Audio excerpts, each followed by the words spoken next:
오늘 하나님께서 우리에게 주신 말씀은 시편 139편 14절에 있는 말씀입니다. 내가 주께 감사하옴은 나를 지으심이 신묘 막측하심이라. 주의 행사가 기이함을 내 영혼이 잘 아나이다. 아멘. 제가 이 말씀 옆에 뭐라고 써놨냐면요, 두 자를 써놨습니다. 기대라고 써놨습니다. 뭐라고요? 여러분들은 오늘 강사님이 나오셔서 말씀을 주실 그 말씀을 통해서 여러분들의 마음과 여러분의 영혼과 여러분의 모든 것들을 하나님께서 회복시켜 주실 것을 기대하십니까? 자, 그러면 그 기대하는 마음으로 다시 한 번만 더 말씀을 한번 읽어보겠습니다. 자, 다시 시작. 내가 주께 감사하옴은 나를 지으심이 신묘막칭하심이라. 주의 행사가 기이함을 내 영혼이 잘 아나이다. 아멘. 여러분 기대하십니까?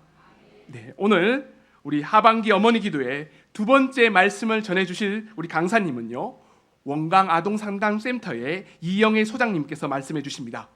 우리 아이 자존감 키우기라는 제목으로 말씀을 전하실 때 그 말씀을 통해서 여러분들이 변화되고 치유받고 회복되기를 기대하십니까? 네, 우리 강사님 나오실 때 큰 박수로 맞이해 주시기 바랍니다.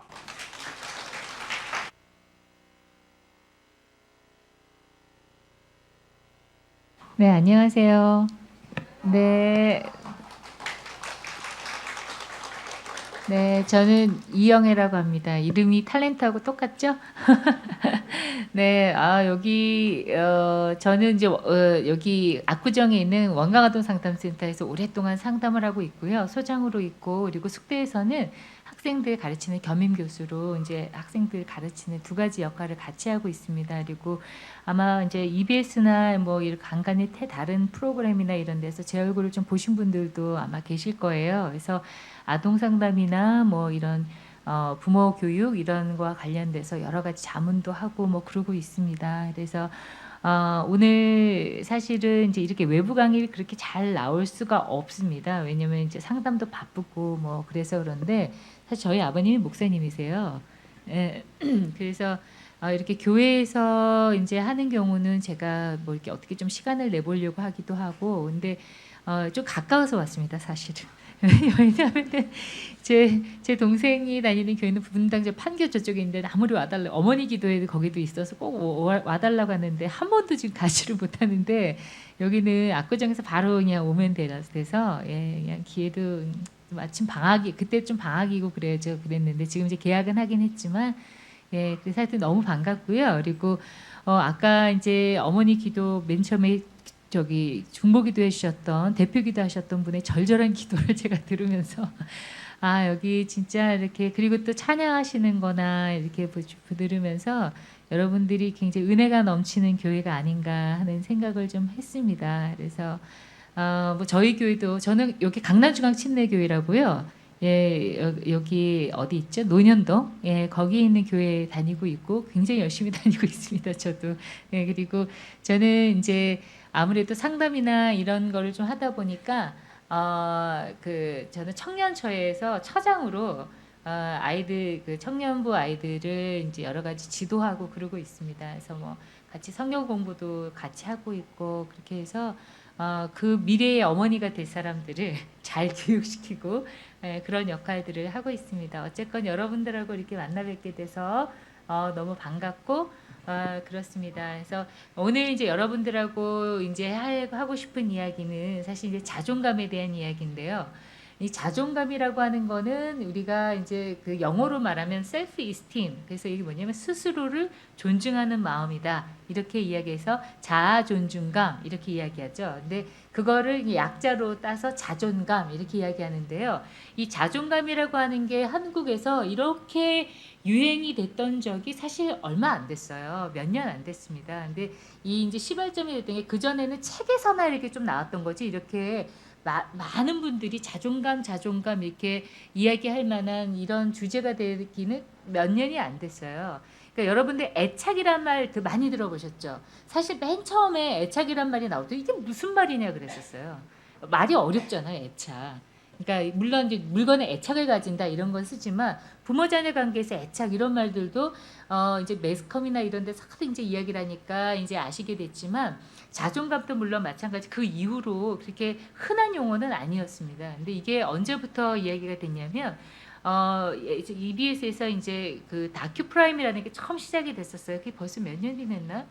한 꽤 오래 전에 2004년인가? 하여튼 꽤 아니 모르겠다. 하여튼 꽤 오래 전에 자존감에 대한 저 다큐 프라임이라고 해서 아이의 사생활이라는 프로그램이 처음 시작이 됐었어요. 그게 이제 다큐 프라임이 생기면서 처음 만들어진 건데 그때 이제 아이들의 여러 가지 요인들 한 5가지로 해서 뭐 남가요, 다중지능, 도덕성, 뭐 기타 등등 해가지고 다루었었는데 그 중에 한 주제가 이 자존감이었어요. 근데 그때 이제 제가 그 프로그램에 같이 참여하면서 이제 그걸 PD하고 잘 상의하면서 같이 그걸 만들었었거든요. 그랬는데 그때 이제 여러 가지 실험을 했었어요. 자존감과 관련돼서. 그래서 한 중학교에 있는 아이들을 전국에서 몇 학교를 뽑았어요. 그런 다음에 얘네들 대상으로 자존감을 측정하는 설문지를 쫙 배포한 다음에 그 중에서 자존감이 굉장히 높다고 하는 집단의 아이들을 몇 명 뽑았고요. 몇 학교에서. 그 다음에 자존감이 낮다라고 설문지에서 보고된 아이들 몇 명을 뽑았어요. 그래가지고 그 아이들 대상으로 실험을 했습니다. 근데 이 실험을 했더니요. 정말로 너무 놀라운 결과들이 있었어요. 이게 저희가 어떤 조작을 한 것도 아닌데. 그러니까 대표적으로 어떤 그 실험이 있었냐면은 자존감이 높은 애들끼리 한 그룹을 묶고 2명씩 짝을 지었어요. 자존감이 낮은 애들끼리 그룹을 지었어요. 그러고 난 다음에 자존감이 이제 어떤 실험을 했냐면 여기 물동이를 가득히 물을 찰랑찰랑 넣은 다음에 여기서 반환점을 돌아가지고 여기 다시 출발점으로 다시 도착을 하는데 먼저 도착하는 팀이 이기는 거다. 이게 특별한 어떤 기술 요구하는 실험이 아니에요. 그냥 발만 잘 맞춰가지고 조심스럽게 협동만 잘하면 되는 그런 실험이었거든요. 근데 이제 하기 전에 이렇게 물었어요. 너가 이 게임에서 이길 확률이 몇 퍼센트 될 것 같으니? 그랬더니 너무나도 놀랍게도 자존감이 높은 집단의 아이들은요 70%, 80%, 90%요까지 이야기하는 거예요. 그런데 자존감이 낮은 아이들은 20%요. 30% 정말 어떤 큰 기술이 요구되는 실험이 아니었거든요. 시합이 아니었거든요. 뭐 산수를 뭐 해가지고 머리를 쓰는 것도 아니었어요. 그런데도 했는데 그 다음에 더 놀라운 결과가 있었어요. 정말로 결과를 봤더니요. 내가 80% 이길 것 같아요라고 이야기했던 애들이 대부분 이겼어요. 그리고 나는 20% 정도 이길 것 같아요라고 이길 확률을 낮게 이야기하는 아이들이 거의 대부분 졌습니다. 도대체 이게 뭐냐는 거예요. 똑같은 환경에서 특별히 얘네들한테 아주 어려운 머리를 쓰라는 것도 아니에요. 그런데 도대체 이게 뭐냐? 근데 그게 뭐냐면 바로 자기를 존중하고 자기를 믿는 마음이 행동과 여러 가지 것들을 좌우했던 거예요. 그래서 많은 심리학자들이 인간을 성공으로 이끌고 행복으로 이끄는 게 심리적인 요인이 있다면 그게 뭐냐? 그 중에 하나를 꼽아라. 그럴 때 그 열쇠는 바로 자존감이라고 이야기하겠다라고 많은 학자들이 그렇게 입을 모아 이야기합니다. 여러분들도 그래서 아마 자존감 그러면 아이 문제도 아이 문제지만 그거 저도 들어야 돼요. 이제 이런 분들 많이 계실 거예요. 왜냐하면 자존감이라고 하는 거는 평생 우리가 좀 자꾸 고민하게 되고 나는 정말 어떤가 이런 걸 자꾸 고민하게 되는데 또 어머님이었을 때 또 고민하게 되는 이유는 뭐냐면 이 연구를 해봤더니요. 자존감이 높다라고 보고한 아이들의 부모들 대상으로 해서 또 설문지를 같이 했어요. 그랬더니 자존감이 높은 집단의 아이들의 부모도 자존감이 높았어요. 이 관계가 굉장히 높았고 자존감이 낮다라고 보고한 아이들의 엄마 아빠들의 자존감 수치도 여전히 낮았습니다. 그래서 이 자존감이라고 하는 거는 이게 부모 때의 자존감이 아이에게도 영향을 미칠 수밖에 없구나. 이런 거가 여태까지 이론 책에서 교과서에만 나왔던 이야기예요. 근데 이게 실제적으로 실험을 해봤더니 이게 진짜 맞는 거예요. 그래서 아마 여러분들이 아이를 키우시면서 아 내가 내 영향이 아이한테 갈 텐데 이런 걸로 못내 불안해하고 한테 계시는 분들이 있으실 텐데 어쨌건 영향이 있기는 있습니다. 근데 이제 이렇게 이야기만 다 기억하고 가시면 큰일 났다. 나는 그런 엄마가 아닌데. 근데 여러분들의 모든 소관이 여러분에게 있습니까? 근데 이런 이야기를 자꾸 들으면 우리는 어떤 착각을 하게 되냐면 내가 하면 될 것 같은 착각을 해요. 근데 여러분들 아까도 뭐 기도 뭐 정말 절절하게 하셨지만 여러분이 하시면 여러분이 아무리 최선을 다한다서 애가 잘 큽니까?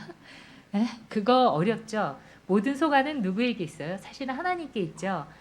그래서 우리가 이렇게 연약할 수밖에 없기 때문에 하나님께 무릎 꿇는 거고 그 가운데서 하나님의 역사하심을 우리는 자꾸 경험하면서 살게 되는 것 같습니다. 그래서 부족한 채로 우리는 이렇게 사는데 그래서 하나님의 도움을 구할 수밖에 없는데 그렇다고 해서 하나님 다 해주세요고 나는 농땡이 치고 있으면 안 된다 이거죠. 나도 뭔가 내 안에서 하나님이 주신 최선을 다하는 그런 삶을 살아야 되겠다. 그러려면 우리가 좀 알아야 돼요. 그래서 어떻게 아이를 이해하고 키워야 되는지 이제 우리가 알아야 되는데 이제 제가 사실은 오랫동안 아주 정말 오랜 시간 상담을 해왔는데 그래서 정말 많은 아이들을 만났어요. 그리고 많은 부모도 만나고 그리고 많은 성인들도 만나고 이렇게 만나고 있는데 대부분 저를 만나러 오는 사람들은 자존감이 높겠습니까? 낮겠습니까? 낮겠죠. 높으면 안 오겠죠.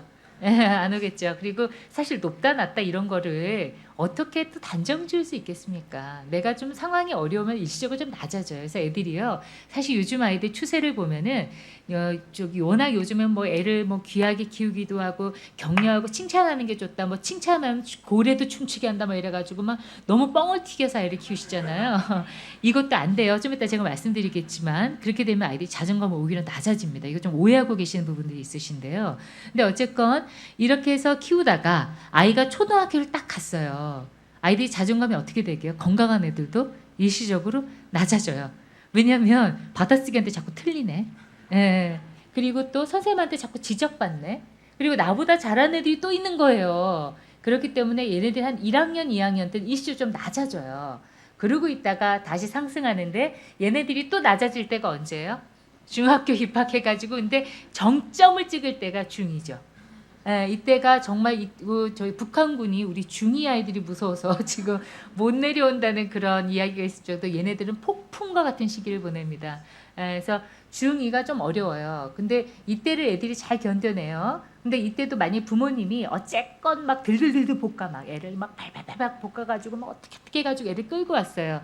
근데 이러다가 애들이 또 한번 탁 넘어질 때가 있어요. 언제 넘어지냐면 고2 때 넘어져요. 그러니까 왜냐면 이 2학년이 왜 그러냐면요. 1학년은 적응하느니라고 얼떨더라고요. 3학년은 그다음 진학을 준비하느라고 바빠요. 그러니까 가장 심리적으로 조금 여유를 가질 때가 2학년이에요. 그래서 중2, 고2가 좀 어려운데 중2 때 넘어지면은 그래도 어떻게 괜찮아. 근데 고2 때 넘어지면요. 이때는 정말 좀 대책이 안 씁니다. 왜냐면은 이때 넘어지게 되면은 이제는 저기 대학이 앞에 있잖아요. 그래서 이제 이때 아이들이 이제 헤매기 시작하면 이제 대학을 실패하죠. 그래서 물론 이제 재수하고 뭐 이렇게 해서 가기는 하는데 뭐 그래도 좀 많이 어려워요. 그리고 좀 어렸을 때 좀 우리가 빨리빨리 알고 대처를 하잖아요. 그럼 돈도 좀 더 적게 들어요. 나중에 중2, 고2 때 여러분들 애가 골치가 아프면 그때는 엄마 손을 이제 어떻게 할 수가 없거든요. 엄마들이 다 할 수 있다고 절대로 착각하지 마세요. 엄마 못해요. 할 수 있는 게 별로 없어요, 어머님들은. 그렇기 때문에 이러면 너무 심하면 상담 받으셔야 되죠. 요즘 상담이 비쌉니다. 그래서 돈도 많이 들고요. 얘 사고 치면 사고 땜빵 해주셔야 되잖아요. 그래서 미리미리 하시는 게 좋은데 어쨌건 그래서 이게 좀 더 어리면 어릴수록 우리가 아이들이 좀 더 그 여유가 많을 때 우리가 아이하고 상호작용하면서 좀 도와줄 때가 훨씬 더 효과적인 것 같아요. 그러면 이런 이야기를 들으시면 이제 벌써 한숨을 쉬시는 분들이 계시죠. 나는 이미 다 키웠는데요. 또 손자 손녀도 있죠. 있기도 하고 그리고 또 지금이라도 사실은 지금 부모 자녀 관계를 다시 회복할 수 있어요. 인간은요 하나님이 주신 굉장히 좋은 하나의 속성이 있는데요. 이거는 정말 하나님이 우리에게 주신 축복인 것 같아요. 회복 탄력성이라는 게 있어요. 회복 탄력성. 우리 왜 고무줄을 이렇게 쫙 늘었다가 다시 탕 하면 다시 원자리로 들어가 탄력성이라고 하죠. 우리가 이게 있기 때문에요. 많이 아무리 망가지더라도 모든 인간은 하나님이 주신 또 선한 속성이 있어서 물론 죄악 가운데 있어서 자꾸 하나님을 닮아가고자 하는 그런 선한 마음이 또 우리에게도 있습니다. 하나님 주신 마음이 있는 것 같아요. 그래서 조금씩 우리가 어렵지만 어쨌건 조금 좋아지려고 노력하려고 하는 마음이 있기 때문에요. 언제든지 지금 내 아이가 이미 내 아이가 자녀를 낳아서 이미 너무 나이가 많아도 상관없습니다. 다시 할 수 있어요. 근데 단 뭐예요? 너무 시간과 공이 많이 든다는 거. 그래서 이왕이면 좀 어렸을 때 해라. 이런 걸 좀 말씀을 좀 드리는데 근데 보통 이제 제가 만나는 아이들을 좀 보면은 사실 저는 아주 어린 아이들부터 큰 어른들까지 다 만납니다. 근데 이제 어린 아이들 같은 경우는 한 30개월 된 아이들부터 만나요. 물론 그 이전도 만나긴 하는데 한 30개월부터 만나고 그리고 큰 경우는 뭐 성인들 이렇게 부모 상담이나 아니면 성인 상담이나 이렇게 해서 정말 다양한 연령의 아이들을 만나고 사람들을 만나고 있습니다. 그런데 이런 사람들 대부분 자주 맨 처음에 제가 이제 이것저것 아이들이 맨 처음 오면 이것저것 물어요. 너 여기 왜 왔니? 뭐 저기 어떤 게 어렵니? 뭐 때문에 스트레스 받니? 뭐 이렇게 이야기하면은 대부분 이제 자존감이 저 오는 아이들이 낮으니까 친구가 나랑 안 놀아줘요. 어린애들은 이제 그렇게 이야기해요. 안 놀아줘요. 또 엄마가 혼내요. 그리고 엄마가 때려요. 이제 너무 공부만 시켜요. 이런 이야기들 많이 하고 그리고 이제 큰 어른들 같은 경우는 여전히 사회성은 모든 사람들이 화두인 것 같아요. 그래서 남편하고 관계라든지 또 아니면 여러 가지 관계의 어려움이나 이런 것들을 이야기하는데 이런 아이들하고 쭉 상담을 하다 보면 어떤 문제들을 참 많이 봉착하게 되냐면 어린아이들 같은 경우에는요. 조금만 어렵잖아요. 안 해버립니다. 얘네가 IQ가 130 일어나요. 130이면은요 영재예요, 영재. IQ 130이면 그러니까 우리 천재라고 하는 애들 있잖아요. 그러니까 130 이상부터는 우리가 그렇게 보고 있는데 물론 더 상위 퍼센트 아이들이 있긴 하지만 어쨌건 이런 아이들도요. 제가 만나는 청소년 아이들 보면은요 수학을 20몇 점 받아가지고 와요. 과학 같은 거 10몇 점 받아와요. 그래가지고 자기 시험 되게 못 봤대. 몇 점 받았니? 과학 10몇 점 받았대. 야, 좀 너무했다 너. 내가. 근데 자기가 머리가 좋은 걸 절대로 믿을 수가 없대요. 그렇지 않고서 이렇게 공부를 그리고 자기가 머리 좋다는 얘기는 엄마한테 해주지 말래요. 자기한테 너무 부담을 주기 때문에 너무 기대했다는 거예요. 그런 식으로 해서 아이들이 아무리 좋은 머리를 갖고 있어도요. 얘네들이요. 능력 발휘를 잘 못합니다. 여기 그런 분 계시지 않아요? 사실은요. 제가 웬만큼 공부도 좀 잘하고 했는데 어느 순간 탁 넘어져가지고 못 일어나가지고 지금 이래요. 이런 분들 계시지 않을까 싶어요. 그리고 항상 그래서 난 내가 좀 아깝고 항상 슬퍼요. 이런 분들은 자존감이 이제 조금 어려움이 있으신 분들이 가능성이 많아요. 근데 하여튼 아이들이 좀 그렇습니다. 그래서 이런 아이들이요. 아무리 자기가 좋은 능력을 갖고 있어도요. 조금만 실패하잖아요. 안 합니다. 포기해버려요.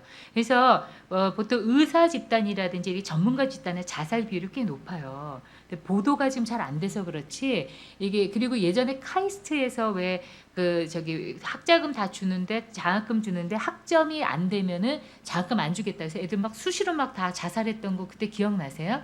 근데 얘네들은 우리나라의 영재 그룹이거든요.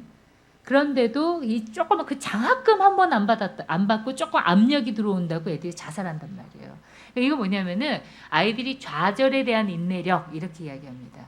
이런 게 낮은 거예요. 그래서 조금만 어려우면은 그러니까 조금만 바람이 불어도 아이들이 막 넘어지는 거예요. 못 견디고. 그래서 윤동주의 서시 보면 잎새에 있는 바람에도 나는 괴로워했다. 예. 잎새에 있는 바람에도 아이들이 막 상처받고 쓰러지는 거예요, 막.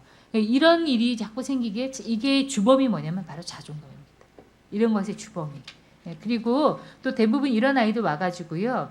저는 상담을 할 때 어린 아이들은 놀이로 해요. 왜냐면 얘네들이 와가지고 한 만 5세 이런 애들이 와가지고 선생님 저 오늘 되게 우울해요. 선생님 저 우유 한 잔 주세요. 이런 거 얘기 못 하잖아요. 그렇잖아요? 얘네들은 자기가 지금 왜 이렇게 기분 이상한지도 몰라요. 그러기 때문에 이상한 행동을 하는 거예요. 그냥 이런다거나 괜히 막 날뛴다거나 그래서 부모님한테 더 혼나죠. 근데 사실은 그 밑을 들여다보면 굉장히 불안해한다거나 어쩔 줄 몰라 하는 감정들이 있어요. 그런데 부모님들은 그 속은 안 들여다보고 겉만 보니까 얘가 왜 이래 정말 이렇게 자꾸 혼내고 그렇죠. 근데 이제 얘네들 같은 경우는 놀이로 이렇게 표현을 놀이로 저는 상담을 하게 되는데 왜냐하면 아이들이 놀이가 자기의 내면을 잘 표현하는 어떤 통로가 되기 때문에 그렇습니다. 그래서 아이들이 정말 심리적인 어려움이 있거나 그럴 때 뭐 예를 들면 이런 놀이들을 해요. 뭐 저한테 음식 같은 걸 만들어줘요. 음식은 만들어주는데 그 음식엔 독이 들어있어요. 저는 그 음식을 먹으래요. 맛있게 먹으래요. 먹잖아요. 그럼 죽으래요. 그럼 저 죽어야 돼요. 네. 그리고 다시 일어나래요. 그 다음에 세상에서 가장 맛없는 음식이 똥이 들어있대요. 그리고 어떨 땐 독짓질을 먹입니다. 예, 이게 다 뭐냐면요. 애착이 좀 어렵거나 엄마하고 부모 자녀 관계가 좀 어려운 애들이 음식으로 그렇게 그런 내가 선생님 정말 엄마하고 관계에서 내가 너무 힘들어요. 이런 거를 이렇게 음식이나 이런 걸로 놀이를 하기도 하고 또 어떤 아이는 가족들이 다 여행을 가는 놀이를 해요. 하면서 교통사고를 냅니다. 그래서 엄마 아빠 다 피를 흘리게 만들어놔요. 아니 뭐 굉장히 놀라시는데 놀라지 마세요. 그냥 화났다는 마음을 그렇게 표현하는 겁니다. 그러니까 놀이로 그렇게 표현하는 건데 여러분들 그걸 보면 너 다시는 이런 놀이 하지 마. 막 이제 어린아이들 키우시는 어머님들 그러지 마세요. 놀이 괜찮습니다. 왜냐하면 그렇지 않으면 얘가 말로는 표현이 안 되기 때문에요. 이게 상징적으로 나오다 보니까 조금 그런 식으로 나오는 거지. 하여튼 아이들이 그렇게 놀이한단 말이에요. 그리고는 다 병원에 입원해요. 근데 아빠는 피를 흘리면서 회사를 가요. 돈을 벌어야 되기 때문에. 불쌍한 아빠들이요. 여기 지금 여기. 예. 근데 어쨌건 그리고 또 자기가 제일 아프다고 막 그래. 아기가 제일 아프다고. 그러면 이제 그거를 간혹 어떨 때는 어머님을 제가 보게 해드릴 때 요즘은 못 보게 하는데 예전에 좀 보게 할 때가 있었어요. 그러면은 어머니도 많이 상처를 받고 그 놀이를 보고는 사실은 내가 제일 힘든데 지가 제일 힘든다고 그런다고 또 어머니도 막 그러니까 그만큼 애 마음을 못 만나는 거죠. 아 내가 정말 아이를 힘들게 했구나 이렇게 반성을 안 하시고 엄마도 막 같이 화내고 이러니까 애하고 자꾸 평행선을 달리시는 거예요. 근데 하여튼 이런 식으로 놀이를 하면서 저는 상호작용을 하는데요. 이런 놀이를 할 때 대부분은 네가 원하는 놀이를 해. 제가 이렇게 이야기하거든요. 왜냐하면 여기서는 제가 시키지를 않아요. 네가 하고 싶은 걸 하렴. 이게 상담의 원칙이에요. 그래야 진짜 자기 하고 싶은 이야기를 하기 때문에 그런데요. 이렇게 정말 친절해 보이지 않아요? 그리고 애하고 놀면서 제가 이러고 보겠어요? 이렇게 하겠죠? 이렇게 굉장히 친절한 그런 선생님이고 정말 따뜻한 마음을 주는 선생님인데도요. 얼어서 아무것도 못합니다. 그리고 선생님 나 이거 해도 돼요? 계속 물어요. 선생님 나 이거 꺼내도 돼요? 선생님 나 이거 해도 돼? 이거 어떻게 하는 거예요? 선생님 이게 뭐예요? 자동차 꺼내면서. 선생님 이게 뭐? 아니 자동차인 거 뻔히 알면서 이런 식으로 너무 의존적이에요. 이런 아이들 엄마하고 상담하고 있잖아요. 전화가 와요. 엄마 상담하고 있으면 엄마 나 수학 다 했는데 그다음 나 뭐 해야 돼? 국어 해 국어.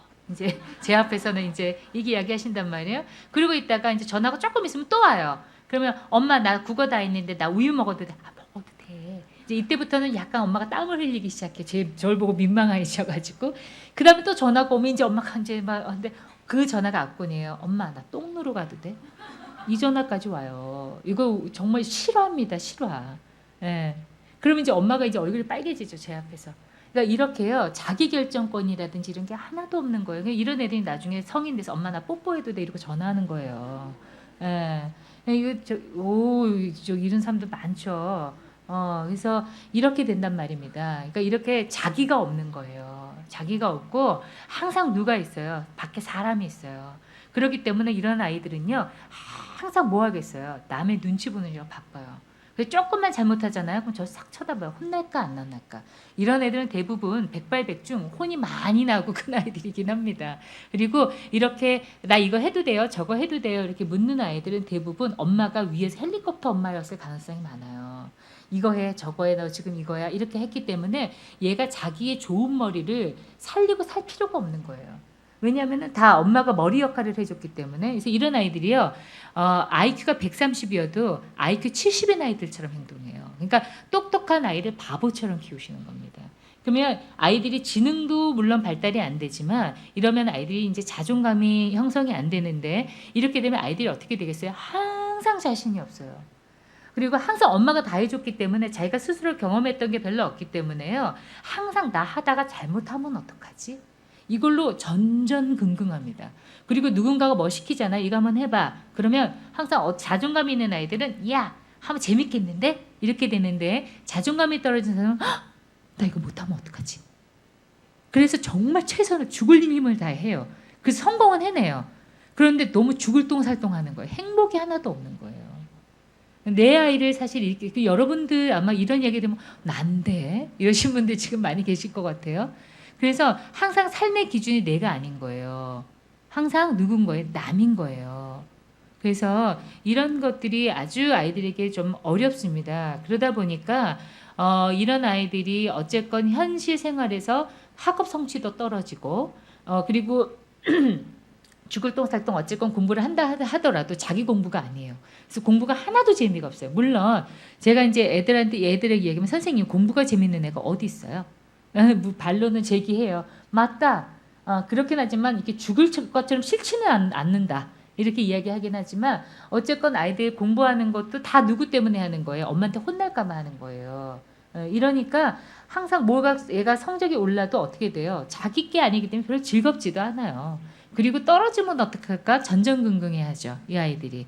그리고 사회성이 좋겠습니까? 이런 아이들이 남의 눈치만 보기 때문에 어떤 경우에는 너무 지나치게 맞춰요. 그래서 항상 애들이 원하는 거 다 해줘. 그러다 일명 호구가 되는 거죠. 호구. 그렇죠? 그리고 친구를 사귀려는 방법도 모르니까 항상 자기 물건 갖다 퍼주네. 그래서 항상 뭐가 보면은 자기 좋은 물건 다 갖다 줘. 그리고 또 반면에 오히려 어떨 때는 너무 자기 주장만 너무 펼쳐가지고 친구들하고 왕따가 된다거나 이런 걸로 해서 또래 관계가 굉장히 좀 나빠지죠. 그래서 이런 아이들이 와서 이야기할 때 전 선생님이 어릴 때부터 너무너무 따돌림을 많이 당했어요. 근데 왜 그러나 봤더니 내가 공부도 못하고요. 키도 작고요. 얼굴도 한 번은 어떤 아이가 지방에서 왔는데 자기는 지금 피부가 너무 더러워서 친구가 자기를 안 놀아주는 것 같다는 거예요. 그래서 저희 건물 5층이 저는 6층에 있는데 5층이 피부과였어요. 피부과에 온 김에 저한테 온 거예요. 이거 저기 한다고. 그런데 사실 이런 애들을 보면은요 다 키도 커요. 키도 크고요. 얼굴도 잘생겼어요. 공부 그렇게 못하지도 않아요. 그런데 스스로 어떻게 생각하냐? 난 못해. 이렇게 생각하기 때문에 아이들이 이것 때문에 수없이 많이 좌절하고 너무너무 많이 어려워합니다. 그리고 지금도 뭐 성인 상담이나 이런 거 보면은 자기가 뭐 여러 가지 어려움이 있고 뭐 이혼도 했고 뭐 어쩌고 저쩌고 하는데 그게 다 뭐 때문에 외모 때문인 것 같다. 오로지 외모만 붙잡고 늘어지고 뭐 이게 반성이 그러니까 외모만 붙잡고 늘어지면 어떻게 되겠어요? 반성을 안 하는 거예요. 자기가 얼마나 성격이나 이런 거가 어떤 건지에 대한 반성도 없고 뭐 하여튼 이렇게 해서 자존감이 떨어진 사람들은 일단 사회성이나 이런 것에 상당한 문제를 가지게 되고 당연히 적응 능력도 이제 떨어지게 됩니다. 그러면 도대체 자존감이라는 건 뭐냐? 우리가 이제 그 이야기를 이제 좀 해봐야 될 것 같아요. 근데 이 자존감이 떨어지는 경우는 어머님도 아까 자존감이 떨어진다고 제가 말씀드렸잖아요. 그래서 이런 어머님들도 어떻게 되면 옆에서 아줌마가 잘 지내다가 친한 엄마들하고 잘 지내다가 그 엄마가 아유 자기 좀 그런 거 있는 것 같아. 집사님이시죠 여기 다 권사님. 아유 권사님 좀 그런 거 있죠. 이러면 이제 속을 받을 거야. 내가 다시는 저 권사하고 이야기를 하나 봐라. 이런 분들 백발백중 자존감 떨어지시는 분들이에요. 하나도 소화 못하는 거. 남이 자기에게 비난하는 거 하나도 소화 못하고 뭐 혹시 뭐 지나가시다가 목사님이 인사를 안 받으셨다 그러면 목사님이 나를 뭐 이러시는 분들이 있으시죠. 목사님 너무 괴롭히지 마세요. 이게 못 보실 수도 있지. 근데 이게 다 자기 문제 때문에 이 목사님이라는 아주 이 앞에 있는 권위자에게 자기 모든 감정을 그렇게 다 쏟아부어서 목사님이라는 자리가 사실은 좀 어려워요. 그래서 잘해도 욕먹고 못하면 더 욕먹고 이제 이런 자리가 목사님 자리인데 어쨌든 그럴 때 목사님 탓하기보다 먼저 내가 마음에 문제가 있는 거 아닌가 이걸 꼭 보셔야 됩니다. 근데 그런 분들은 대부분 자존감이 떨어지는 분들이에요. 남의 작은 반응 하나 가지고 막 팔팔 뛰고 나한테 뭐라 그런다고 막 팔팔 뛰고 이러시는 분들 있잖아요. 이런 분들은 대부분 자존감이 이제 떨어지는데 그러면 도대체 이 자존감이라는 거 이거는 언제부터 형성이 되는 거냐? 여러분들은 이제 혹시 0에서 3세 되는 아이들 만이에요. 제가 말씀드린 건 만. 3세 되는 아이들 키우시는 분 한번 손 들어보세요. 네. 많지 않으시네요. 0에서 3세. 그 다음에 만 3에서 6세. 아, 여기는 다 연령이 높은 아이들을 키우시던 어머니 있군요. 그 다음에 여기 초등학교 저학년, 네, 저학년. 그 다음에 초등학교 고학년, 중학생, 예, 그 다음에 고등학생, 네, 골고루가 다 분포되셨군요. 대학생, 네, 여러 번 손 드시는 분들은 도대체 그다음에 저기 시집 보내가지고 시집 장가 보내신 분들, 네, 정말 골고루 계시는군요. 네, 네. 근데 요즘은 워낙 어머님들이 피부 관리를 너무 잘하셔서 그러시는 건지 아니면은 이 성령의 은혜로 지금 그러시는 건지 거의 그렇게 다 안 보이. 막 고등학생 어머님이요? 뭐 이렇게 지금 뭐 이렇게 보이시는데 어쨌건 지금 골고루 계시는데 그러면 도대체 이 자존감이라는 거는 언제부터 형성이 되느냐? 아마 육아에 관심이 많으신 분들은 이제 EBS나 이런 거 많이 보시는 분들이 계실 거예요. 그런데 그때 많이 강조되는 게 몇 세가 강조되던가요? 0, 3세. 0, 3세가 상당히 강조가 많이 돼요. 근데 이게 그렇게 너무 저도 물론 한몫했습니다. 0, 3세 중요하다 이야기한. 근데 너무 이야기를 하다 보니까 어머님들이 어떤 부작용이 생겼냐면 0, 3세를 놓치면 큰일 날 것처럼 막 너무 전전긍긍해 하시는 거예요. 또 그렇지는 않은데 물론 되게 중요한 시기긴 해요. 그래서 좀 넓게 보면 6세까지를 보거든요. 만 6세 정도까지를 좀 중요하게 보는데 왜냐하면 인간 발달의 중요한 요소들이요. 거의 만 6세 때 거의 기초공사를 깔게 됩니다. 그러니까 기초선을 거의 까는 시기가 기초공사를 하는 시기가 한 만 6세 때까지 가고 정말 더 아주 조금 더 아주 엄격하게 보자면 한 만 6세 정도까지 아주 그 시기를 좀 봐요. 그래서 굉장히 그 시기가 중요하다 하는데 그런 이야기를 이제 자꾸 들으시니까 어머님들이 이제 방송이나 이런 거 보시고 이제 이런 말투를 배우시죠. 아, 그랬구나. 화가 났구나. 속상하구나. 이거 구나. 이거 언제부터 이 구나체가 생겼는데 하여튼 구나. 이런 거 하신단 말이에요. 그래가지고 그거를 막 적으셔서 이게 왜냐면 우리는 그렇게 안 컸어요. 그러니까 여러분들이 어려운 게 뭐냐면요. 이런 아이를 키우고 하는 거는요. 책으로 안 배워줘요. 여러분 예전에 CF나 이런 거 보면은 춤을 책으로 배웠습니다. 인터넷으로 배웠습니다. 그래서 막 이상하게 막 춤춰가지고 막 놀림받고 하는 그런 CF 있었죠. 왜냐면은 특히 사람 간의 관계라든지 양육이라는 거는요.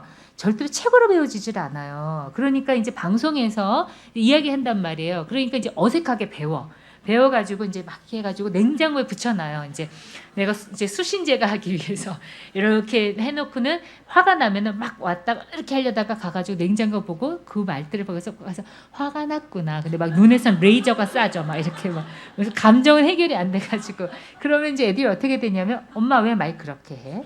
예, 이제 말하는 애들은 그리고 또 어떤 아이는요 정말 실제로 와가지고 저한테요. 제가 아유 화났구나 뭐 이제 저는 원래 군화를 잘 안 써요 하도 군화구나 하도 사방군대에서 그래가지고 그런데 그러면 근데 혹시나 이제 하게 되잖아요. 그러면 갑자기 쫙 째려봐요 어떤 애가. 그랬더니 선생님 제발 그렇게 말하지 말래. 우리 엄마가 맨날 그렇게 말한다는 거예요. 너무 왜냐면 진심이 안 담기고 말로만 하니까 얘네들이 이제 지겨운 거예요. 그래서 그렇게 말하지 말라고. 그러니까 여러분들이 태도를 배우셔야지 말만 배우시면은 아이가 오히려 더 엄마를 우습게 여기고요. 진심이 안 느껴져서 엄마가 좀 더 멀게 느껴집니다. 그러니까 자꾸 마음을 배우셔야 돼요. 말을 배우려고 하지 마시고. 그런데 어쨌건 근데 이런 자존감이라든지 이런 게 하도 중요하고 영상세 중요하다 그러니까 이때 이제 어머님들이 하여튼 최선을 다해서 사실 아이를 키우려고 요즘은 예전보다는 많이 달라지신 것 같아요. 교육이 많이 돼서 요즘은 그래도 친절하게 대하려고 그러고 좀 하시긴 하시는데 근데 이제 어머님들이 언제 변심을 하시게요? 그래도 구나. 아유 화났어 이런 걸 하신단 말이에요. 그러다가 언제 변심하셔요? 대부분 여러분들 경험상 언제 변심하셨어요? 초등학교 입학하면서부터. 그래가지고 야 정서가 중요하대. 정서 잘해놓으면 공부도 잘한대. 이런 걸로 딱 현혹이 되셔가지고 공부 이렇게 막 하시다가 초등학교 딱 입학하면 어떻게 돼? 그때부터 이제 채찍을 딱 꺼내시지 마음의 채찍을. 그래서 자 내가 그동안 너한테 정서에 온갖 투자를 다 했다. 자 이제는 나에게 그 보상을 하렴. 그래서 이제 공부를 엄청 시키시죠. 그리고 왜 이거 못해 저거 못해 이제 이렇게 해서 아이를 더 망가뜨리게 되는 경우가 있는데 그래서 부산에서 있는 아이들이 쓴 시가 상당히 인터넷에서 돌아다녔었어요. 혹시 아세요? 부산 아이가 쓴 시? 이거 잔혹 시 말고요. 부산 아이가 쓴 시. 이 잔혹 시가 이 반포 쪽에서 나왔다는 건 아세요? 이 반포 쪽에 사는 아이의 시예요. 그 잔혹 시. 학원 가기 싫은 날 엄마를 뭐를 찢어 먹어 뭐 어떤 시 있었죠? 그거 이 잠시 이 반포 쪽에서 나온 아이의 시예요. 근데 어쨌건 그 부산의 아이가요. 8살 아이의 꿈 이런 시예요. 그게 뭐냐면 나는 유치원 때는 사립 유치원을 다닐 거다. 그래서 초등학교는 사립 초등학교를 다니고 그 다음에 중학교 때는 국제중학교를 다니고 고등학교는 뭐 하여튼 뭐든 고등학교를 다니고 그래서 나는 하버드대를 갈 거다. 그래서 나는 내가 진짜 원하는 되고 싶은 미용사가 될 거다. 이게 동시였어요. 그래서 이 시를 이게 너무 황당하잖아요. 맨 처음에 저도 웃었어요, 여러분들처럼. 근데 들으면 들을수록 너무 슬픈 거예요. 요즘에 이렇게 셰프가 이렇게 각광받는 시대가 될 거라고 여러분 예상이나 하셨습니까? 예? 근데 지금은 셰프가 완전히 막 CF니 뭐니 막 다 난리가 났죠, 그렇죠? 그리고 헤어 디자이너 예전에 미용사인데 헤어 디자이너 굉장히 요즘도 아주 그 저기 전문직이잖아요. 예? 근데 이런 직업이 되기 위해서 되게 좋은 직업이거든요. 근데 그 직업이 되기 위해서 하버드대를 갈 필요는 없습니다. 그렇지 않습니까? 그냥 미용 잘 배우면 되는 거예요. 근데 이런 식으로 지금 이 스펙이나 이런 것 때문에 아이들이 너무 시달리다 보니까 그러니까 이렇게 키우기 위해서 여러분들이 0세, 6세 정수가 중요하다 그래가지고 너무 그때는 막 정수하고 다 해주고 이러다가 갑자기 초등학교 때 변심하시면 아이가 절대로 클 수가 없어요. 그래서 그걸 왜 어떤 경로로 아이를 키우셔야 자존감이 형성되는지 이제 제가 좀 설명을 좀 드릴 텐데 자존감이라고 하는 건 아이들이 처음 태어날 때부터요. 짠! 태어나면서 엄마 아빠 나 굉장히 소중한 아이하고 태어나지 않아요. 그땐 아이들이 물론 하나님이 제 오늘 본문에서 제가 신묘막측하다. 하나님이 우리를 지으심이 그렇긴 하지만 아이들이 하나님 주신 그런 귀한 귀한 영적인 특성을 갖고 태어나긴 하지만 아이들이 그 아이들을 잘 보호하고 키우는 건 누구 몫인 거예요? 보이지 않는 하나님을 대신해서 우리 눈에 보이지 않는 실제 계시지만 누가 그 역할을 해야 돼요? 사실 부모가 이제 그 역할을 해야 되죠. 그래서 아이들이 딱 태어날 때부터 난 하나님의 귀한 자녀예요. 나 좀 봐주세요 이렇게 하지 않아요. 아이들이 처음 태어날 때는 이게 뭐냐 뭐 얼떨떨하게 막 아이들이 태어난단 말이에요. 그랬는데 이제 태어나서 아이들이 0에서 1세 때까지는 어떤 시기겠어요? 철저하게 의존하는 시기입니다. 이 시기는. 0에서 1세 때까지는 사실은 엄마가 먹여주고 입혀주지 않으면 아이는 죽습니다. 그러니까 다른 동물에 비해서 인간은 의존기간이 긴 생명체예요. 말이나 이런 애들은 어때요? 낳자마자 바로 걷죠. 근데 인간은 누워있는 시기가 1년이에요. 그리고 말도 이때는 옹알이식으로 시작하다가 엄마, 빠빠 이런 게 언제부터예요? 1세예요. 만 1세. 그래서 1세 때까지는 이제 1세가 되면 아이들한테 혁신적인 변화가 일어나죠. 그게 뭐예요? 걷는 거예요. 그래서 이런 시기를 거치면서 1세 때까지는 전적인 의존 기간. 우리가 하나님한테 전적으로 의존할 수밖에 없는 그런 기간인 거예요. 그런 기간인 것처럼. 그래서 이때는 엄마가 사실은 이때는요. 정말 원하는 걸 빨리빨리 다 해주셔야 돼요. 이때는. 근데 이때가 뭐가 문제가 되냐면요. 대부분 지금 이제 어린아이 이렇게 안고 오신 어머님도 계시는데, 아이를 낳고 한 만 6개월 정도가요. 누구에게나 다 오는 산후우울증이라는 게 있는 시기예요. 그런데 이게 길어지면 만 3년까지도 갑니다. 이때 이렇게 되면 이건 빨리 주변의 도움을 받고 하셔야 되는데 이 만 3년이 어떤 시기라고 그랬어요? 제가 아까. 굉장히 아이 발달에 중요한 시기라고 그랬잖아요. 근데 이 시기가 그리고 또 큰아이 같은 경우는 둘째 아이도 물론 그렇긴 한데요. 큰아이 같은 경우는 이때 부부싸움이 굉장히 많은 시기예요.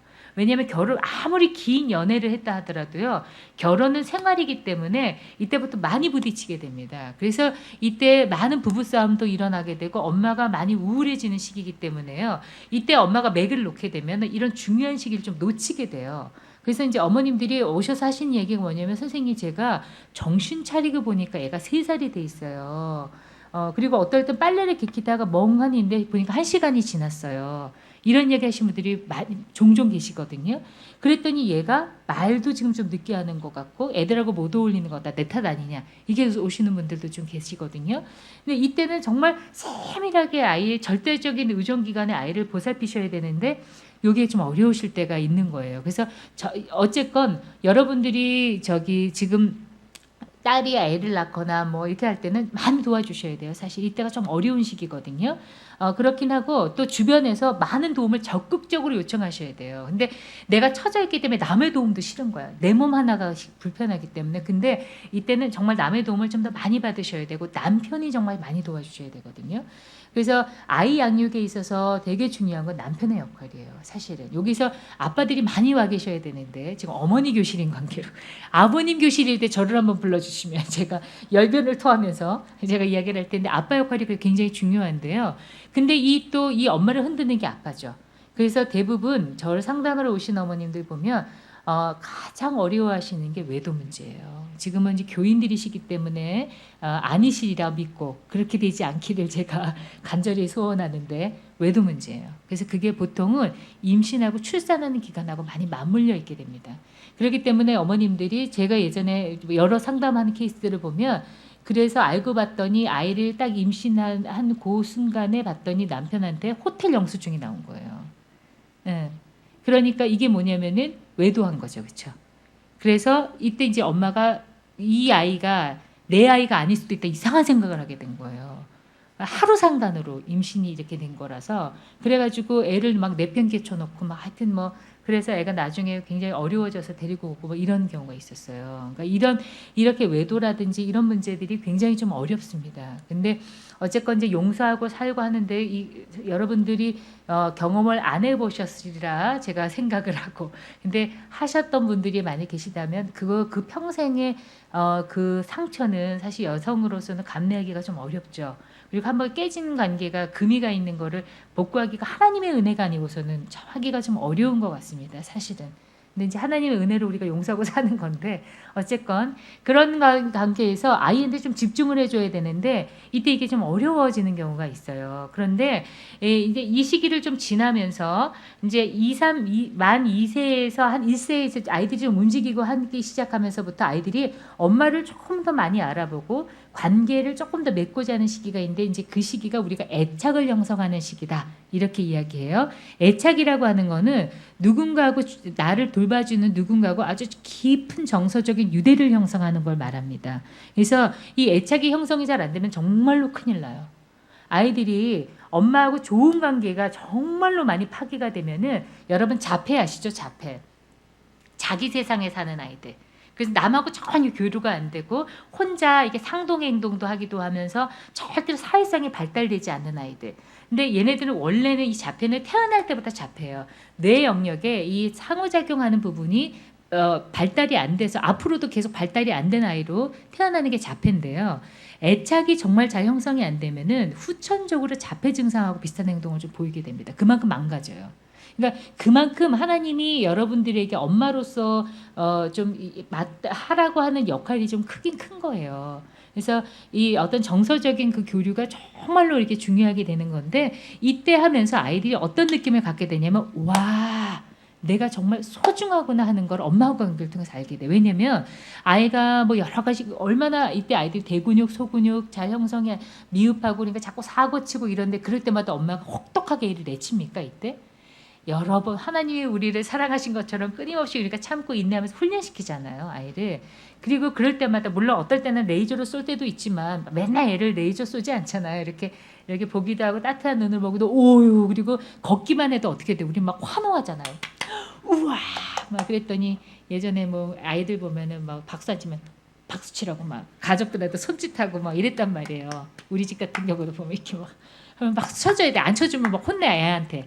그런 시기가 있어요. 애가 정말 별처럼 반짝거리는 시기가 있단 말이에요. 예. 그런 시기에 우리가 막 이렇게 해주는 걸 통해서 아이들이 어떤 느낌을 갖게 되냐면 와 소중해. 야 내가 환영받고 있구나. 내가 사랑받고 있구나. 이런 느낌을 갖게 되는 게 이제 애착의 출발점이에요.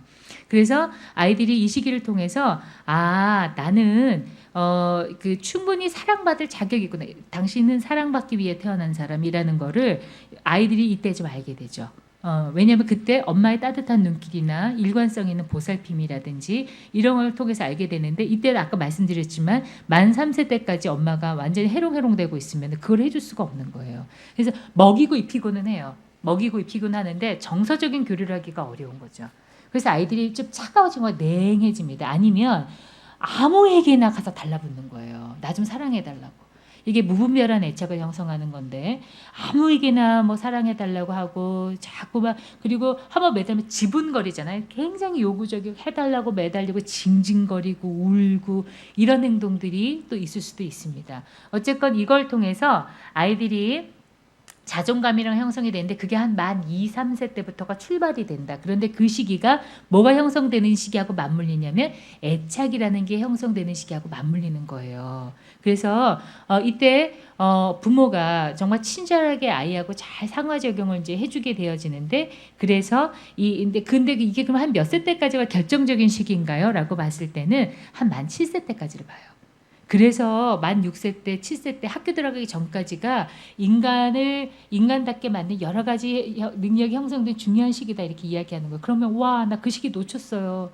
그때 내가 너무 정신이 없어서 내가 막 놓치고 애를 낳고 금방 또 둘째를 낳고 셋째 낳고 이러다 보니까 내가 얘한테 집중하기가 너무 어려웠어요. 이런 애들은 항상 뒤에서 이렇게 엄마 보고 있어요. 이렇게 보고 있으면서 동생 알아주면 이렇게 보고 있어요. 그리고는 와가지고 엄마 내가 좋아 동생이 좋아 이런 이야기 질문 들어보셨죠? 뭐 그리고 또 그리고 막 심통 부려 이유도 없이 도대체 알 수가 없는 거예요. 왜 이러나 하고 나중에 꼬시고 달래고 이렇게 물어보면은 애가 하는 얘기가 아까 동생 안아줬잖아. 뭐 정말 예상하지도 못하는 이런 이야기들이 나온단 말이에요. 혹시 여러분들 중에 또 혹시 저기 손녀 손자가 할머니 내가 좋아 누가 좋아 이런 거 물을 때 제가 답을 하나 드릴게요. 이거는 그냥 간단한 팁인데 이 세상에 너처럼 웃고 너처럼 말하는 애는 너 하나밖에 없어. 너는 나한테 굉장히 특별한 아이야. 이렇게 이야기해 주시는 게 답입니다. 하나님이 우리에게 하신 거 있잖아요. 넌 정말 특별한 존재인 거죠. 신묘막측하잖아요. 나를 지으심이. 그렇죠? 그래서 우리가 심리적인 거나 이런 자존감은요. 여러분이 신앙생활 정말 열심히 하시고요. 목사님께 성경 공부 열심히 하시잖아요. 답이 다 있어요. 이걸 공부하면 공부할수록 그렇습니다. 정말 그래서 여러분 성경 공부 열심히 하세요. 목사님 지도하에. 그러면 거기에요. 인간을 어떻게 다루어야 되고 내 아이를 어떻게 양육해야 되는지에 대한 답이 다 있습니다. 성경에. 그래서 근데 하여튼 성경이 우리에게 하나님이 나를 신묘막측하다가 하신 것처럼 내 아이가 너는 신묘막측인데 신묘막측이 무슨 말인지 애가 모르잖아요. 그러니까 you are so special 해주는 거죠. 넌 나한테 특별해. 이렇게 이야기해주면 아이들이 비교하지 않고 나는 나대로 소중하다는 걸 이렇게 이야기해 주시면 되는 거예요. 그게 자존감의 1번 바로 가치감입니다. 그러니까 자존감은 그래서 보통 3가지로 구성이 돼 있어요. 첫 번째가 자기 가치감. 그래서 여러분들 엘라스틴 예전에 광고 보시면은 뭐 고소영, 뭐 전지현 이런 여배우들이 막 머리를 찰랑찰랑거리면서 탁 이러면서 나는 특별하니까 뭐 이런 거 있었잖아요. 그래서 엘라스틴 쓴다고 뭐 이런 광고 있었죠. 그런 거예요.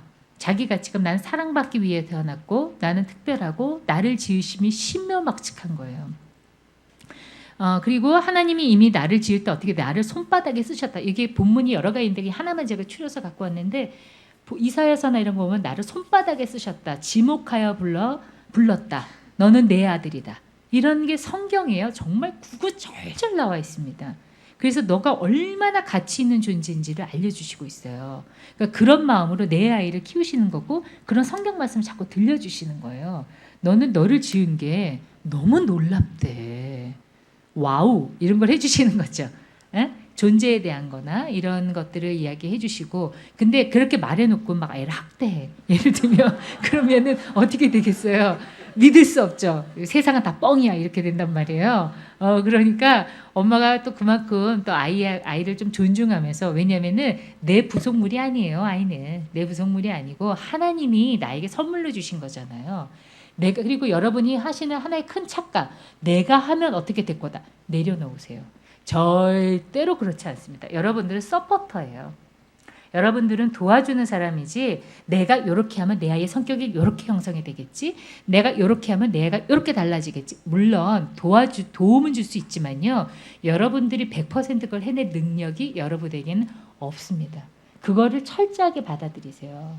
여러분 못해요. 그래서 아까도 이제 이런 생각 지금 이렇게 막 절실하신 이유가 수능이 앞에 다가와서 이렇게 절실하신가 제가 이런 생각을 하긴 했는데 여러분 마음대로 절대는 안 돼요. 그거는 하나님이 여러분들한테 그런 권리를 주지 않으셨어요.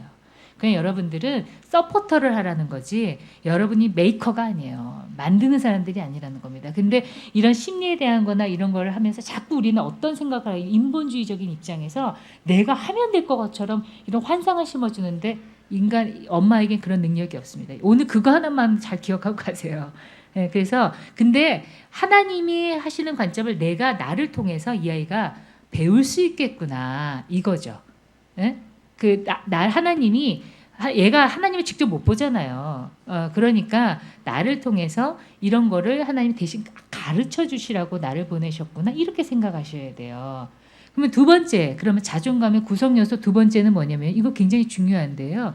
두 번째는 유능감입니다. 오늘 제가 말씀드린 거 다 잊고 가셔도 되는데요. 아, 자존감은 이 세 가지로 구성이 돼 있구나. 요것만 잘 기억하고 가셔도 돼요. 그리고 제가 좀 이따 자존감 공식을 하나 알려드릴 거예요. 간단한 공식. 요것만 잘 기억하고 가시면 되는데요. 두 번째가 뭐냐면 유능감이에요. 유능감이 뭐냐면요. 와, 내가 할 수 있을 것 같은데요? 이거예요. 유능감이라는 거는. 근데 아이들이 아까 제가 걷기 시작하면서부터 한 만 2세가 되면 걷고 뛰고 이제 아이들이 어느 정도 해요. 그러니까 이때 애들이 마치 무슨 말 하기 위해서 태어나는 것처럼 이야기해요. 싫어, 안 해. 이거 많이 하죠. 그래서 미국은 terrible tooth 이렇게 이야기해요. 끔찍한 두 살. 지금 목사님이 아마 그 연령인 것 같은데 지금 이때는 아이들이요. 정말 그래서 우리 한국에서 뭐라고 해요? 미운 7살, 미운 3살, 죽이고 싶은 7살 이렇게 이야기하는데 우리는 이제 만 나이로 안 하니까 3살이고 미국에서는 만이니까 테러버트스 끔찍한 2살 이 시기가 와요. 그러니까 이 시기는 근데 어떤 시기냐면요. 어라? 와, 나 이제 내가 다 움직이고 내가 밥도 숟가락질도 할 수 있고 와, 내가 할 수 있는 거예요. 그전에는 나 엄마 했는데 이제 엄마 싫어 그럼 엄마가 놀래 막. 나한테 뭔가 움직여져. 이런 걸 경험하면서 아이들이 어떻게 되냐면 와, 나 사람 꼴 돼가요. 나 할 수 있어요. 이제 이런 걸 증명해보고 싶은 거예요. 아이들이. 그래서 말을 더럽게 안 듣습니다. 근데 그게 정말 내가 이 엄마를 골탕을 먹여서 내가 정말 물 먹이려고 하는 게 아니에요. 그게 아니고 내가 와, 나 할 수 있다는 걸 증명해보고 싶은 거예요. 그래서 그 시기를 다 거쳐오셨을 거예요. 막 다 자지러지고 나자빠지고 이러는데 이게 두 번째 오는 시기가 있죠. 언제예요? 여러분들 지금 중2 아까도 제가 중2 아이를 키우는데요. 이렇게 말씀하시고 집사님 그러시는데 이때 또 언제예요? 사춘기가 기다리고 있습니다. 사춘기가 또 한 번 폭풍과 같은 시기를 보내는데요. 이런 시기가요. 아이를 좋게 우리가 서포트할 수 있는 굉장히 좋은 시기예요. 이 시기가. 근데 나는 좀 힘들죠. 나는 고난의 시기인데 아이에게 있어서는 굉장히 발달에 매우 중요한 시기다. 이렇게 볼 수가 있는데요. 어쨌건 이 시기가 이렇게 되면서 아이들이 짠, 나 좀 봐주세요. 나 할 수 있어요 하는데 이때 엄마들이 대부분 굉장히 주도적인 엄마들은 다 계획을 세우죠. 그리고 빨리 이 시간에 밥 먹고 이 시간에 이렇게 다 해야 돼. 근데 아이가 이걸 이렇게 어긋나거나 내가 뭘 많이 하면 내가 너무 정신이 없어. 그렇기 때문에 이런 엄마들이 다 어떻게 해요? 다 스케줄 짜서 애한테 다 지시하고 다 엄마가 다 먹여주죠. 혹시 지금도 아이를 밥 떠먹여주신 어머니 계세요? 학교 들어가 있는데 그거 절대로 안 됩니다. 그거는 똑똑한 아이를 바보로 키우시는 것들이에요.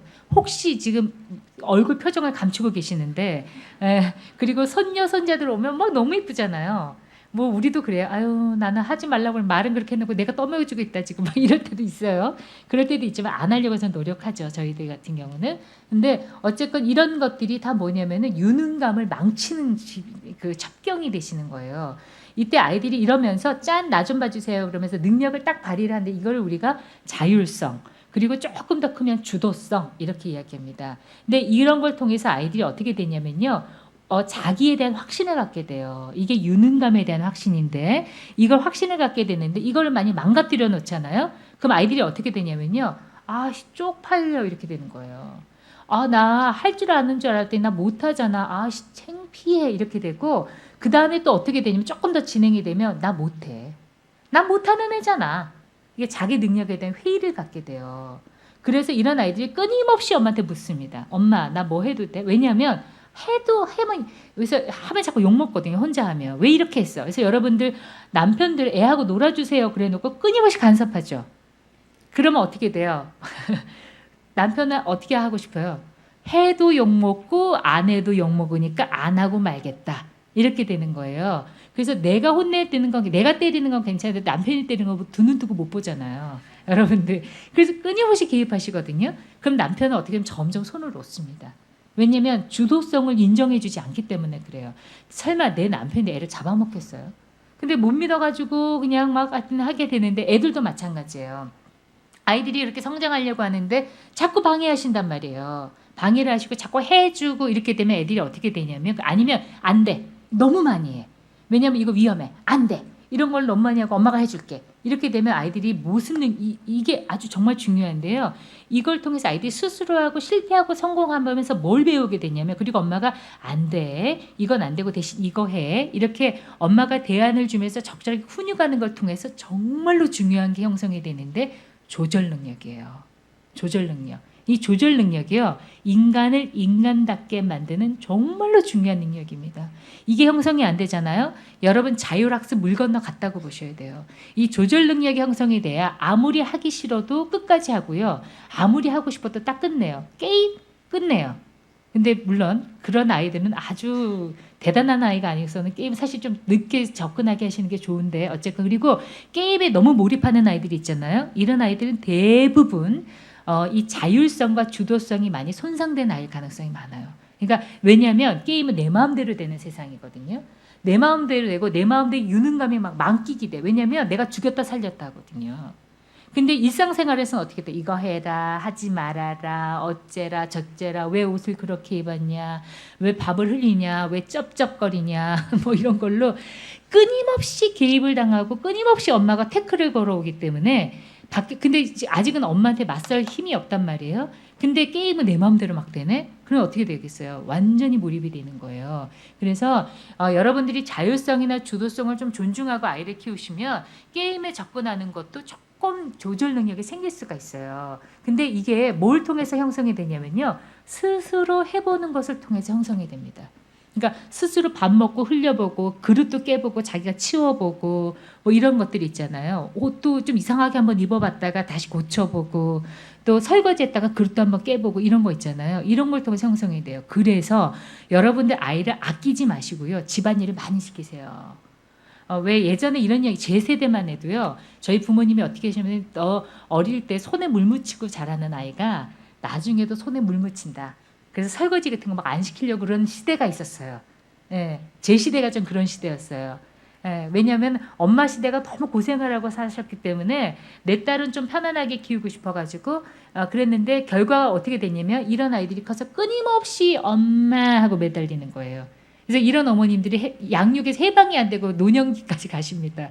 예, 그리고 또 이런 사람들이 밖에 나가서 자존감이 높냐? 아니에요. 왜냐하면 자꾸 뭐 해본 경험이 없는 걸 그러기 때문에 해보지 않았기 때문에 스스로 성공 경험이 없기 때문에 항상 자신감이 없어요. 그래서 여러분들 정말 아이 건강하게 키우고 싶잖아요. 여기 젊으신 어머님들 집안일 많이 시키세요. 설거지, 청소. 그렇다고 신데렐라를 만들라는 이야기는 아니에요. 이거 해. 이게 아니고 같이 하세요. 근데 이런 게요. 뭐가 되게 좋으냐면요. 문제 해결 능력을 키워줘요. 이게 참 희한하죠. 아유 나는 뭐 귀찮아서 한 건데 이게 정말 왜냐하면 설거지나 이런 것들이요. 순서가 있죠. 아무렇게나 막 하면 그릇이 씻어지나요? 양말 끼키는 거 다 순서가 있어요. 그거 아무렇게 하면 일이 진행이 안 돼요. 그래서 애들이 이걸 통해서 뭘 배우게 되냐면 일에는 순서가 있구나. 그리고 이걸 통해서 이렇게 했는데 내가 실수했지만 이걸 고치면 금방 바뀌네. 아하 하면 되네. 이거예요. 이게 유능감입니다. 이게 유능감이에요. 그래서 이런 게 있었을 때 현실적으로 내가 어느 정도 할 수 있다는 걸 가늠하면서 해요. 근데 이게 없는 사람들은 굉장히 비현실적이기 때문에 일을 빵빵 저질러요. 나 하면 될 것 같아. 근데 왜 하나님 나 안 도와주세요? 이렇게 하나님 괜히 원망하고 말도 안 되는 일을 저질러 놓고는 그럼 하나님 나 그때 막으셨어야지 왜 안 막으셨어요? 이렇게 자기 마음대로 멋대로 하나님을 막 쥐락펴락하는 이렇게 된단 말이에요. 그래서 유능감이라고 하는 거는 굉장히 중요한 능력이에요. 이 유능감이 형성이 안 되면 새로운 거 시도 안 해요. 그래서 유능감 형성 안 된 아이들이요. 조금만 어렵잖아요. 저랑 상담할 때 게임이나 이런 거 할 때 조금만 지죠. 울어요. 울고 막 제 앞에서 성질은 못 부리니까. 근데 아빠나 엄마랑 할 때는 어떻게 해요? 판을 엎어버리죠. 이런 애 엎어버리거나 아니면 조금만 어려우면 학원 새로운 거 시작하려고 하면 어떻게 돼요? 너무 어려워. 피아노 맨 처음에 막 신나게 쳐요 막.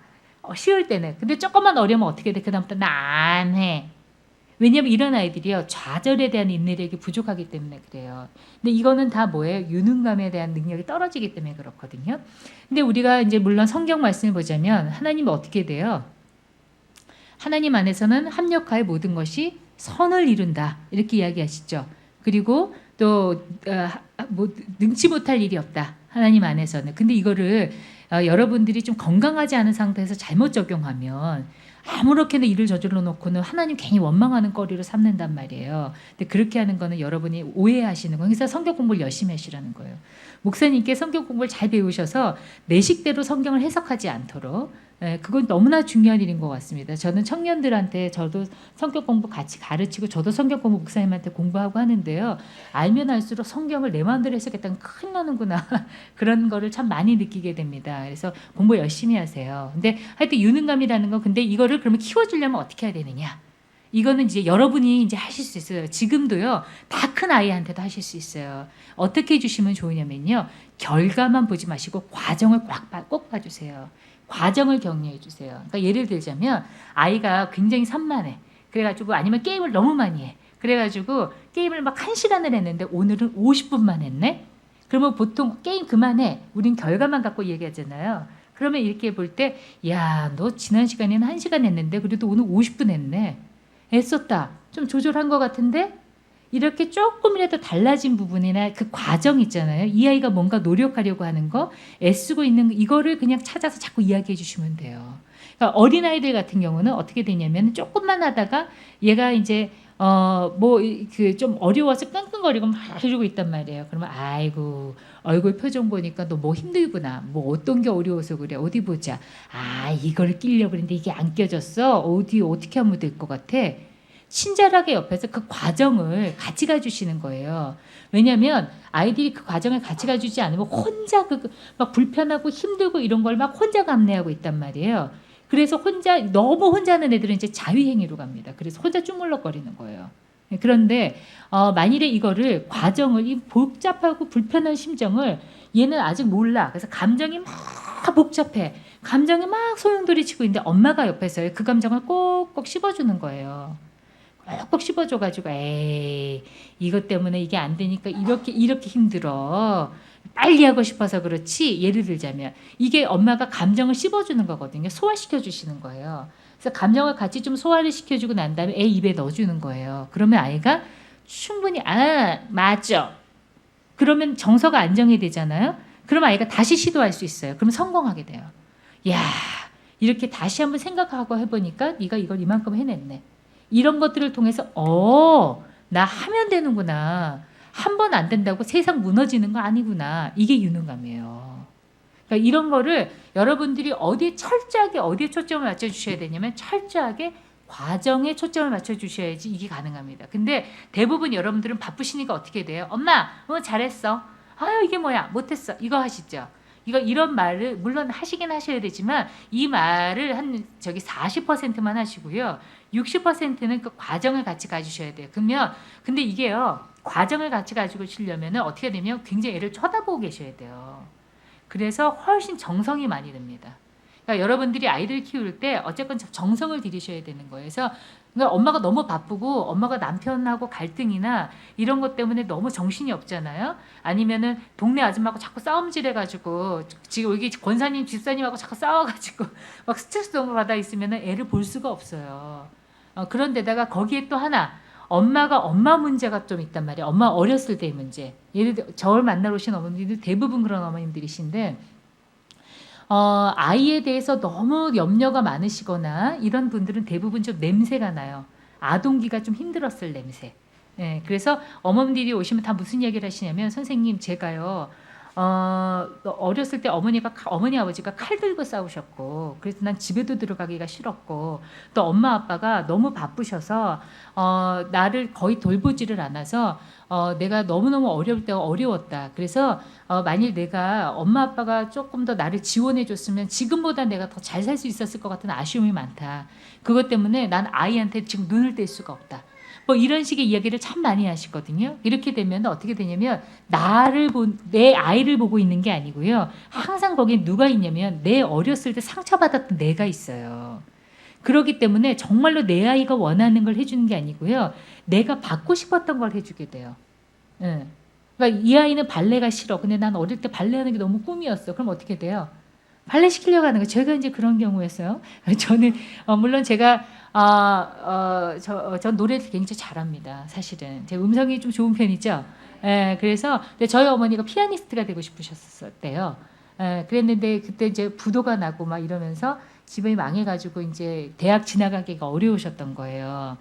그때 뭐 완전 폭삭 망하셨대요. 그래가지고 저를 음악을 하게 하시려고 그래서 이제 자꾸 이제 어렸을 때 뭐 성악 레슨도 뭐 몇 번 해봤지만 뭐 받게 하고 뭐 이러셨단 말이에요. 근데 그래서 이제 고등학교 때 하도 그러셔가지고 이제 제가 음악 레슨 평가를 받으러 갔어요. 대학 교수한테 가서 성악가 해도 되겠느냐 안 되겠느냐 그랬더니 그때 이제 대학은 가겠으나 대성하기는 어렵겠다는 그런 진단을 받고 제가 그럼 화가 났어요. 제가 주제도 모르고 그래가지고 안 해 그러면 그리고 공부해가지고 그냥 저는 이제 길을 이렇게 갔는데 나중에 알고 봤더니 저희 아버지가 뒷공작을 하셨더라고요. 우리 집은 음악을 시킬 만한 형편이 안 되니 좋게 말해서 돌려보내 주십시오. 그래가지고 근데 만약 제가 재능이 있었으면 이야기했겠죠. 그냥 이게 그 정도밖에 안 되는 거죠, 그렇죠? 이런 식으로 자기가 하고 싶은 거, 내가 내 한풀이를 하고 싶은 거 애한테. 근데 저는 이제 그때 우리 어머니도 포기하신 거지. 대성이 안 된다니까 괜히 욕심 내셨다가 이게 잘 된 거죠, 그렇죠? 아니었으면 제가 이 자리에서 여러분 못 만나고 아마 무대에서 볼 수 있었을까요? 근데 하여튼 그렇게 해서 이 유능감에 대한 걸 많이 방해하게 됩니다. 그래서 내가 하고 싶은 게 아니고 애가 하고 싶은 걸 찾으셔야 돼요. 그러려면 내 복잡한 내 문제도 좀 해결이 돼야 됩니다. 그래서 내 문제 때문에 너무 어려우시면 사실은 이제 교회 공동체가 그래서 참 좋은 것 같아요. 저도 이제 공동체에 속해 있지만 공동체가 이렇게 서로 이렇게 잘 합의하고 이렇게 할 수 있는데요. 근데 좀 조심하셔야 돼요.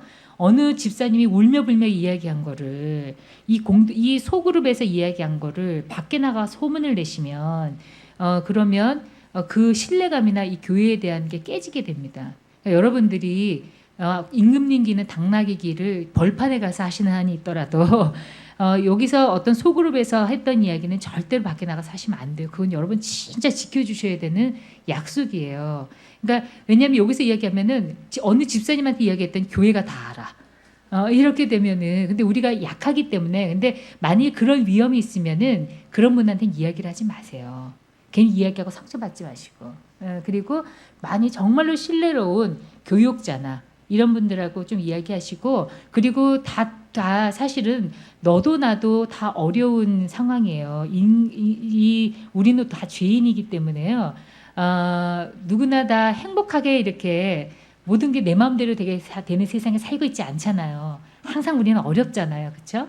그렇기 때문에 너도 나도 다 어렵단 말이에요. 근데 이 공동체가 너도 나도 어려운 걸 좀 보듬어 줄 수 있는 공동체가 되면 그 안에 회복이 일어나게 되고 가정이 회복이 돼요. 사실은. 그러니까 위에서요 조금 따뜻한 걸 경험하잖아요. 제가 아까 키우는 거는 관계라고 그랬죠. 좋은 관계를 자꾸 경험하면은요. 제가 말만 배우지 말라고 그랬어요. 태도를 배우라고 말씀드렸잖아요. 근데 이런 태도가 공동체에서 자꾸 좋은 사람하고 만나는 걸 통해서 형성이 돼요. 그래서 그게 나도 모르게 내 가족에게 하게 되기 때문에 당신 좀 달라졌어 이런 이야기를 듣게 되거든요. 그래서 이거를 조금 1대1로 하는 게 상담이에요. 그래서 하면서 좀 달라지는데 여러분들이 꼭 근데 난 조금 내가 좀 어려웠던 것 같고 이러시면은 좀 좋고 따뜻한 사람하고 자꾸 만나서요. 그 사람하고 그 좋은 태도를 자꾸 배우세요. 나도 모르게 이렇게 물들게 되면 그러면 그걸 가지고 내 아이를 좀 더 따뜻하게 대하게 되고 내 남편을 좀 따뜻하게 대하면 남편이 또 달라져요.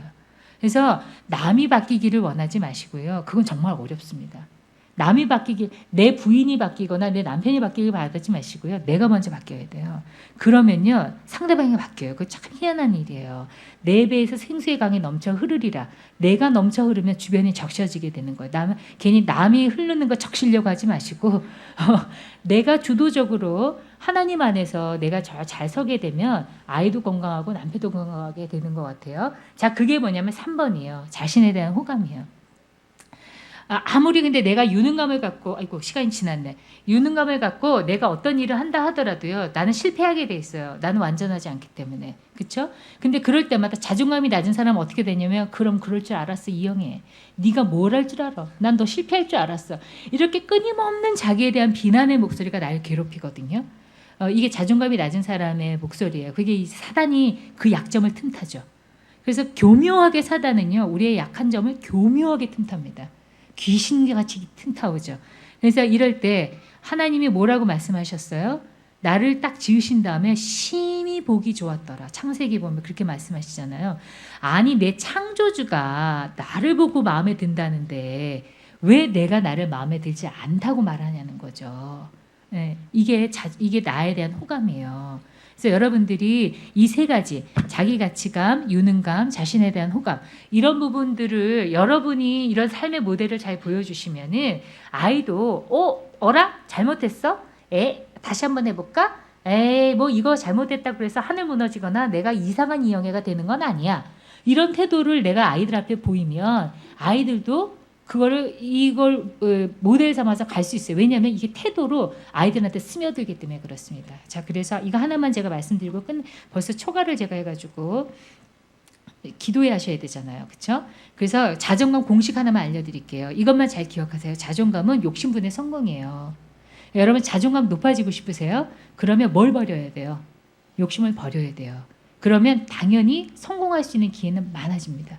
여러분이 아이를요, 하버드대를 보내는 거를 성공이라고 생각하시면 여기서 하버드대를 보낼 수 있는 분이 몇 분이 계시겠습니까? 여러분 다 실패자예요. 자존감이 떨어지죠. 그게 아니에요. 내가 오늘 그냥 한 30분, 10분 정도 더 앉아있을 때로 내가 좀 격려해 준다. 목표를 작게 잡으시라고요.